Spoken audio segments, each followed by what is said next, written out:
guys! So when I sat down to follow Cosmos, James Stewart's 18th century guide to hairstyling, I came across a few other historical hairstyling sources, books by hairdressers who wanted to share their hairdressing secrets. Today we are going to try again. I'm gonna follow a historical hair tutorial from a book.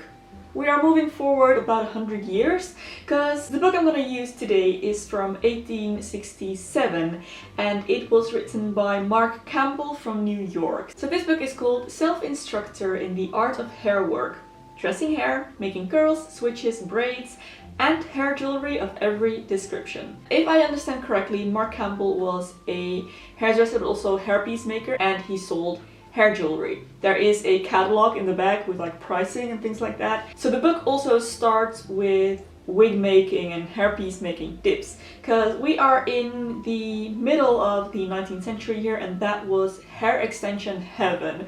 Hair extensions were all the rage. Everyone who had the financial means would have had loads of them, and they were really easy to come by and very widely employed in hairstyling. So all of those massive hairstyles that you see in photographs, for example, it's not all their own hair. There are loads and loads and loads of hair pieces in there. So the first part of the book deals with how to make the hair pieces, how to braid them, how to curl them, how to prepare them. It is really fascinating. Again, I will have the link to the archive.org page where you can read the entire book in the description box. What interests me the most is the part where he talks about hairdressing. Oh, by the way, I do want to mention this because this is the main reason why I was so excited to find this book.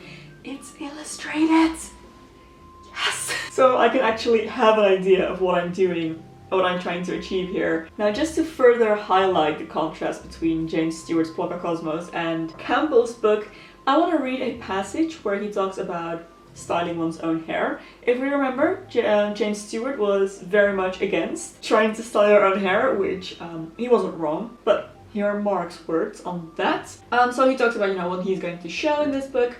They are the latest and most fashionable European and American styles and will prove indispensable to every lady's toilet, as from the explanation, they will be able with very little practice to dress their own hair in any desired style, and when any new style is inaugurated, after studying and practicing the directions given with each illustration, she will find it an easy matter to arrange it accordingly.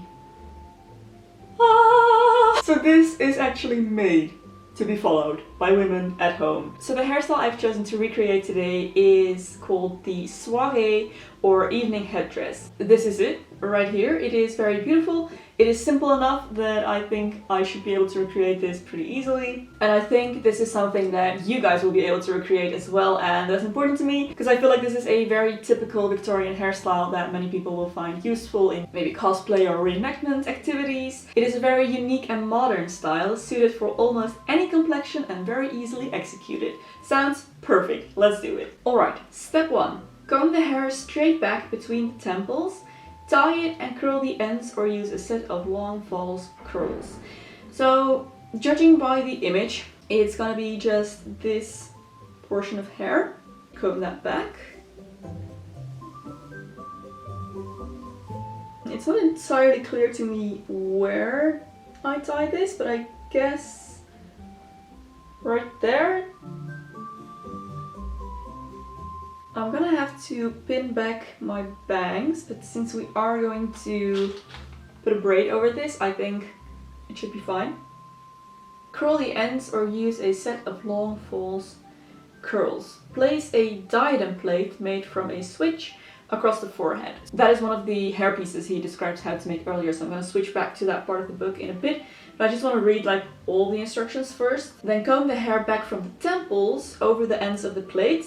Twist it, pass it back under the curls and fasten firmly. Use a fancy back comb on top of the curls and pin an ornament to the diadem plate with a feather and chain attached. One thing I don't understand is what to do with all of this hair, because he only talks about the hair in the front. Like obviously we're going to use this to hide the ends of the braid, which is a hairpiece. And then I'm gonna have all of this left. I honestly think I am supposed to just curl all of this. So at this point, I think I probably should actually start by making my hair pieces. So I'm gonna need a braid and I'm gonna need some curls. So I have some hair extensions here. Human hair, as they would have been in the Victorian era. So essentially a switch would be a strip of hair extensions, but instead of making the little clips in the front here, you would kind of gather all of this together into a little point. It's going to be hard to do on this set here because it does have clips in. You know what? I think I might actually just cut out the clips and then reattach them later. Yeah, why not? It's not like I can't sew back a bunch of clips. Something goes wrong, I'm gonna blame Mark. But you know what? I trust him. I trust Mark way more than I trusted James. I feel like he actually has my best interest in mind. This set of extensions, by the way, is the Bellami Khaleesi set. Wondering if they still sell it under that name. Alright, I've cut out the clips, so it's much more pliable now. It should be much easier to actually make into a switch. There's still a band on here that is unnecessarily thick and wouldn't have been used in that time period, but I think we're gonna have to deal with that if I don't want to completely ruin my hair extensions, which I'd rather not. Alright, so I have tied it into kind of like this Christmas tree shape. Not all of the bands are staying on top of each other because that will make a very thick kind of base, and we don't want that because it needs to be hidden away under my own hair. Alright, I've got my braid here. It's made of 2 strips of hair extensions. So next up, I think I need to curl all of my hair. So in order to do this, I am going to need those typical Victorian spiral curls.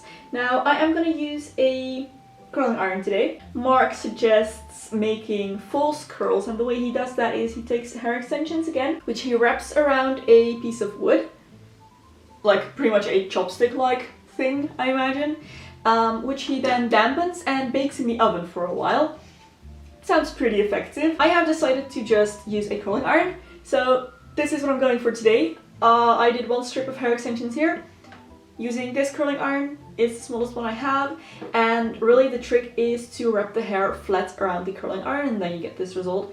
So now I just need to do that to all of my hair, and I'm gonna add this little piece as well. Back in the 19th century, these might have been sold as a strip, but they were also sold individually, so as separate little curls. I have a strip obviously because I don't want to ruin all of my hair extensions.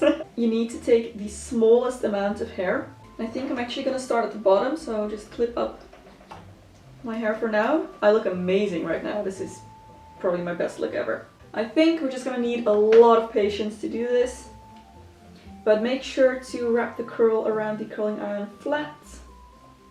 And then when you have it, preferably push it up a little bit so that it is nice and compact around the curling iron.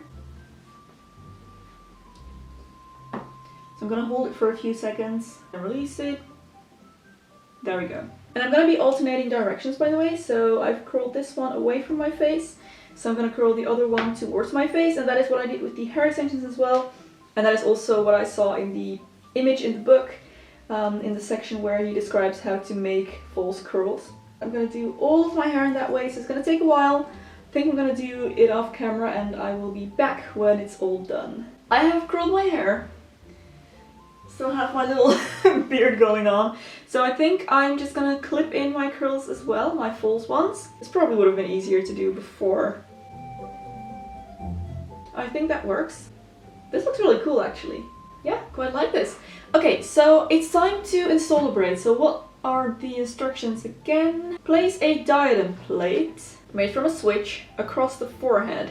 I think it needs to be something like this. You know what, I'm just gonna make use of the fact that I already have a bunch of curls going on here and try and hide the rest of this under those curls. I think I'm gonna pin it from the back so that I can use more body trim so you won't be able to see them. I do want to say that my hair extensions are way too long for a braid like this. A diadem braid I think would have been a lot shorter so that you wouldn't have so much excess hair to hide over here. And I think that's going to be a little bit of a problem. I really want this to work because I think this is absolutely gorgeous. Alright, the braid is in place, so then he wants me to comb this hair. Oh, let me just take my glasses back off again. Take all of this hair, comb it over the end of my braid, then give it a little twist and pin it underneath my curls. So basically anything we don't want to see, we're just hiding under those curls, which is a pretty great idea. Yeah, I do think I'm just gonna wrap this around my fingers into a little pin curl so that it is not just a piece of straight hair, because that's gonna poke out and show. Give it a twist and then hide under the curls. Yeah, guys, I actually think this is pretty good.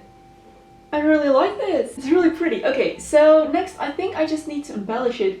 So what he says is to use a fancy back comb on top of the curl, so that will be right here, I think, and pin an ornament to the diadem plate. So I think I'm off to get my accessory box. This qualifies as a fancy hair comb. It's a really nice piece. So I think I'm just gonna stick that right underneath that hair elastic.